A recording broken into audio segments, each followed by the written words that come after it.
Hello everyone and welcome to today's video. Now today I'm going to be talking about the Watkins Glen weekend for the Cup Series and the Xfinity Series.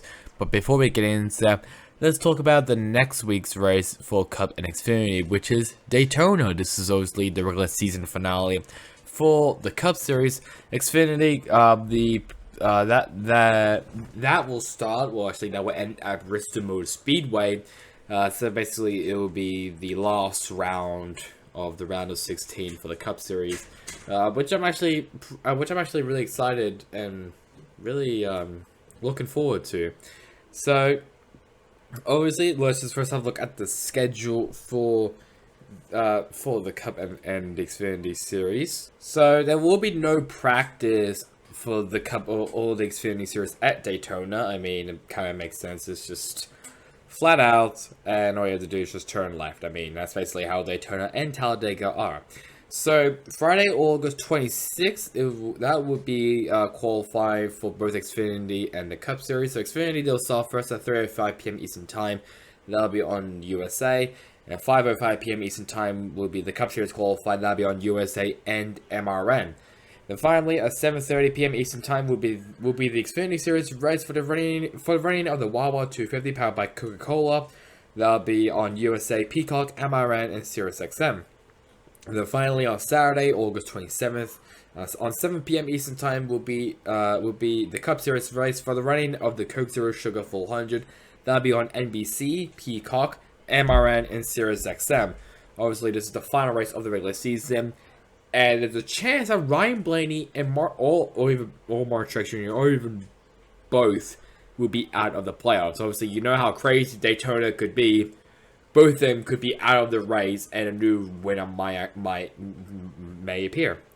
I don't know. Obviously, we'll have to wait and see though. So, we'll first start off with the Xfinity Series, and that was won by Kyle Larson, who gets his 13th win, his 13th win in the Xfinity Series. Behind him is AJ Allmendinger, then Sammy Smith, Noah Gragson, Kaz Grala, Sam Mayer, Riley Herbst, Sheldon Creed, Josh Berry, and Jeremy Clements round out the top 10. And Cole Custer, Stephen Parsons, Ryan Sieg, Timmy Hill, Connor Mosack, Lanny Castle, Josh Blicky, Anthony Alfredo, Andy Lally, and Brad Perez round out the top 20. Three drivers failed to qualify, that being Austin himself in the second Jordan Anderson racing car, Spencer Pumpley in the number 6 JD Motorsports car, and Stanton Barrett in the number 47 Mike Harmon racing car. That's a total of 7 drivers went to the rear, all of them due to unimproved adjustments, that being Andy Lally, Bailey Curry, Brennan Brown, Justin Allgaier, Patrick Gallagher, Timmy Hill, Scott Heckert, and Kyle Larson. So, some stuff that happened in the race, quite a few stuff actually happened. Lap 5, the biggest one actually, or one of the biggest ones, is Justin Allgaier. He wrecked at the S's. So that basically virtually ended his day. I think he was also in the top 5 when that happened, so pretty unlucky for him. Lap 15, Gallagher is up on the track. Lap 20, Riley Herbst spins through the grass. Snyder spins out as well, while Sammy Smith picks up his first stage win. So Sammy Smith might actually, I generally think, maybe if Ty Gibbs has a call-up, maybe if he replaces someone else in the team, he might actually get the call-up to the Xfinity Series, because I think he's performed pretty well in all of his Xfinity starts as of currently. Lap 27, Alex LeBay stopped on the track. Lap 40, William Byron wins stage 2. Might be wondering where the hell William Byron is, I'll get to that soon. Lap 59, Jonah Hambrick has a big crash into the tie barriers. Also, 3 laps. 3 laps? I think 3 laps. So before that, Hambrick and Gibbs, they were having a great battle for the lead at the S's. So side by side to the S's, gave each other a lot of respect. So that was really good, but not for long. I'll say that. Lap 74, Ross Chastain spins into the gravel trap. Anthony Alfredo also spins up, but doesn't get into the gravel trap. And lap 78, I'll show this on screen. Coming through the S's, William Byron, Ty Gibbs, they're badly, and then all of a sudden, they spin out. I think it was Gibbs on the inside, if I remember correctly. He clipped the grass, and that also sent Byron spinning, and that made Third place, Kyle Larson take the lead, and which is basically how he won at the end of lap 82, gaining his last winning since 2018. Very unlucky for Byron and Gibbs. They were basically dominated.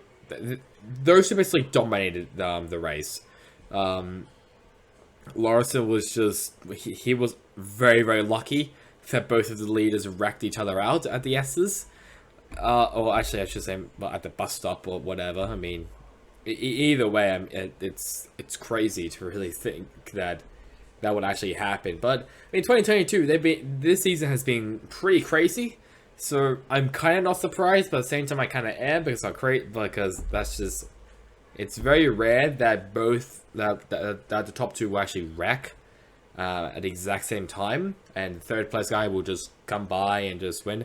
Actually, that did happen at Bristol, at the Bristol Dirt. That was very action-packed and very dramatic. This was probably also really dramatic as well, but it was like 5 laps until the end, so it wasn't that dramatic though.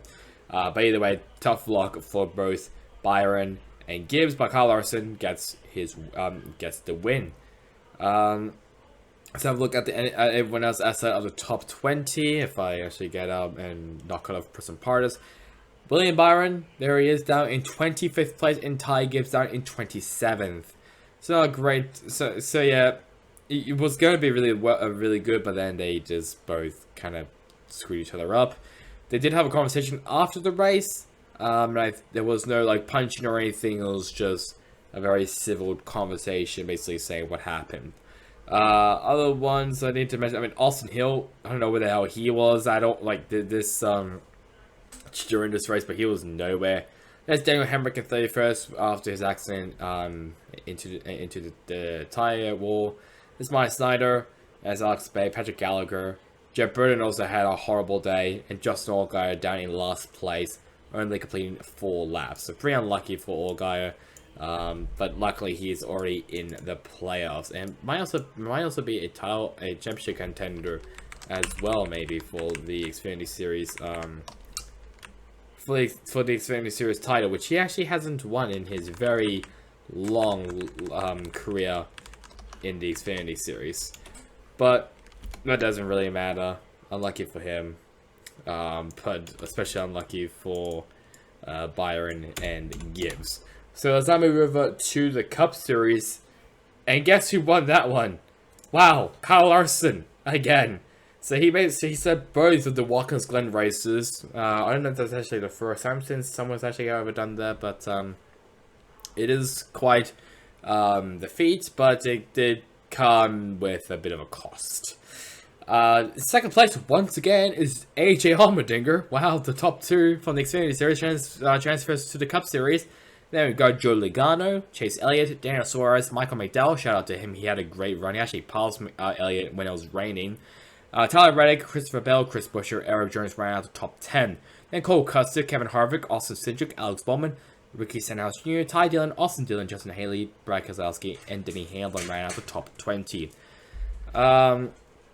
Some drivers went to the rear. I think that is a total of 7 drivers also went to the rear. No one failed to qualify, just to let you know. But 7 drivers went to the rear. Kyle Busch and Christopher Bell due to an engine change. And the 4 others, that being William Byron, Daniel Kvyat, Ty Gibbs, Cody Ware, and Kyle Tilley, they all went to the rear due to unapproved adjustments. So lap 0, basically at the very start, rain started and it was lightning, and so they had to wait for a bit. Lap 7, Chris Buescher was the first driver to actually pit for dries. Everyone else was still on the wets. Lap 7 was when the first driver actually pitted for dries. I should also say Christopher Buescher, not Chris Buescher. Lap 20, Chase Briscoe wins stage 1 due to some strategy. Lap 40, Joe Logano also wins stage 2. I showed a video of this because obviously it's going around the internet. Lap 45, Austin Dillon gets spun out by Ross Chastain at the end of the bus stop. Which actually involved Kimi Räikkönen. Yes, this was Kimi Räikkönen's first start in the Cup Series. Obviously, first stock car start since 2012. I think with Kyle Busch Motorsports at Charlotte Motor Speedway. That was back in I think it was 2012 when he was actually in F1 then with Lotus. He got contact with Loris Hesmans, obviously in the Team Hesburg system racing car. in the 27. But I actually want to talk about Raikkonen for a bit, because even though his qualifying wasn't that great, he actually did pretty well in the race. He was in the top 10 for a bit, I think, like, at the beginning of Stage 2, or, like, sometime at Stage 2. So he actually did pretty well, especially for his caliber. He actually had a lot of fun, and I really hope we get to see him again in the Cup Series. And obviously after that, some other drivers are now interested in NASCAR. One of them being Marcus Ericsson, obviously an IndyCar driver and also a former F1 driver, and 2009 F1 champion Jenson Button. So might actually get more F1 champions, some more F1 drivers.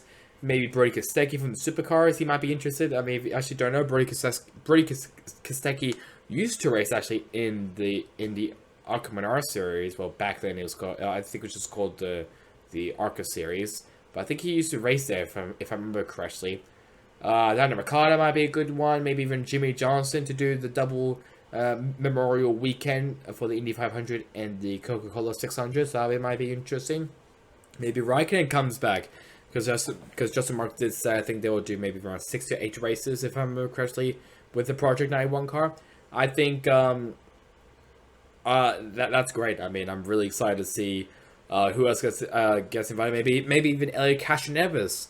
I mean, he will. I obviously when he won his SRX race, his first SRX race of the season, he actually made a bet with Marcus Lemonis, so he can actually about a NASCAR ride if he wins, and he won. So maybe Castroneves might actually drive for Trackhouse.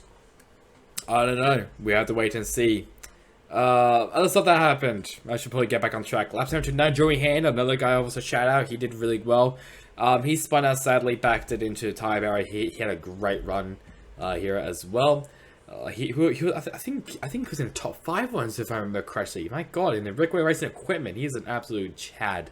Lap 82, Loris Hesman spins into the gravel trap. Lap 86, Chase Elliott fans, cover your ears. Lap 86, Kyle Larson breaks deep into turn 1 and pushes Elliott wide. That was a bit of an interesting move by Larson. He did end up winning the race at the very end for the Go Bowling Lane at the Glen.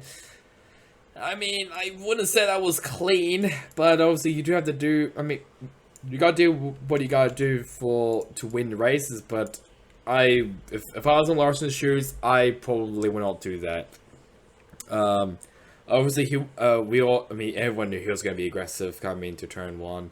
And it was like, I mean, this one, it was like 4 laps, like, remaining. He could have had plenty of time to actually pass Elliott, but also, Elliott, he's obviously, the road course ringer. He is an amazing road courser. No doubt about it. But, obviously, I think, what Larson did wasn't a good idea. Wasn't a good job by him. Obviously he did regret it, but obviously he had to do what he had to do to win the race. I just wouldn't do that. I think I would be a bit more patient. But obviously it's coming down to the final end of the race. I can kind of understand that, but still not a good way, especially to wreck your teammate, which also did to Auto Club, which he also later won. So bit of similarities there. Between Auto Club and this race at Watkins Glen, both involving Kyle Larson winning and both involving him wrecking out Chase Elliott. Yikes, I must say. So we'll see what happens in the future, but it's not all roses over in the Hendrick Motorsports camp between Larson and Elliott. Lap 20, whatever. Jesus Christ. Let's have a look at the finishers outside of the top 20. Warren Drifter, Ryan Blaney. 23rd, 24th, currently battling for the last spot of the chase. Well, of the chase of the playoffs. They were nowhere, so it is what it is. As Ty Gibbs out in 26, obviously he'll be filling in for Kurt Busch next race as well at Daytona. Other ones, Mike Rockenfellow, obviously another international star. He finished out in 30th. Kyle Busch, I don't know what the hell he was. He was just nowhere. Actually, no, never mind. He was involved with an accident. I think I actually can't remember that right now.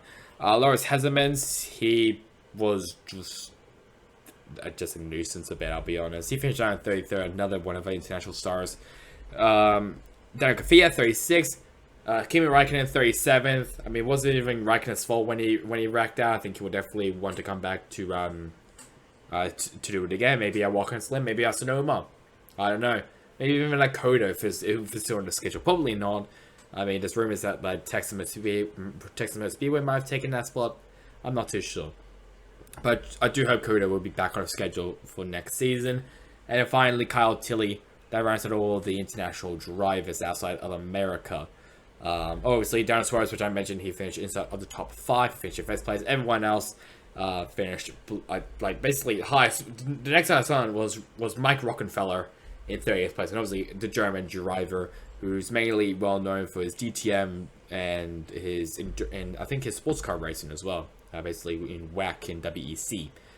Anyways, let's now have a look at the Xfinity Series standings, and no changes up in the playoffs. So everyone in top 12 is kind of safe. Still Ty Gibbs, Noah Gragson, AJ Allmendinger, Justin Allgaier, Josh Berry, Austin Hill, Brandon Jones. Rounds out the drivers who have already won a race. Sam Mayer next up in 8th place, plus 125 above the cut line. Riley Herbst plus 129 above the cut line. Daniel Hambrick plus 67 above the cut line. Ryan Seek plus 39 above the cut line. And Landon Castle plus 50 above the cut line. Closest one is currently Sheldon Creed, 39 points below the cut line. Finally, for the Cup Series, obviously Chase Elliott has actually locked the has secured the regular season championship, so he's our regular season champion. Behind him is Kyle Larson, then Ross Chastain, Joe Logano, William Byron, Kevin Harvick, Denny Hamlin. Behind Hamlin is Ryan Blaney, plus 25 above the cut line.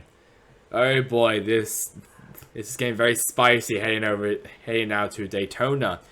And then behind Blaney, we've got Tyler Reddick, Christopher Bell, Chase Briscoe, Kyle Busch, Kurt Busch, Jonas Suarez, Austin Cindric, and Alex Bowman right out the top 20. Obviously, the rest of the drivers except for Blaney are winners in this season. Blaney is the only one who's not a winner. Close one, obviously, Martin Truex Jr., 25 points below the cut line. So it's getting very spicy and over to Daytona, which I already said. But either way, it's going to be a good race to watch for that playoff bubble. And that's really about it, actually, for Watkins Glen. Just a reminder that the next race will be at Daytona for the Xfinity Series and the Cup Series. I think the Truck Series will be back on the week after Daytona, if I remember correctly. I think. I'm not too sure. But that's really about it for me. Hope you guys enjoyed it. Catch you guys all next time in the next one. Goodbye.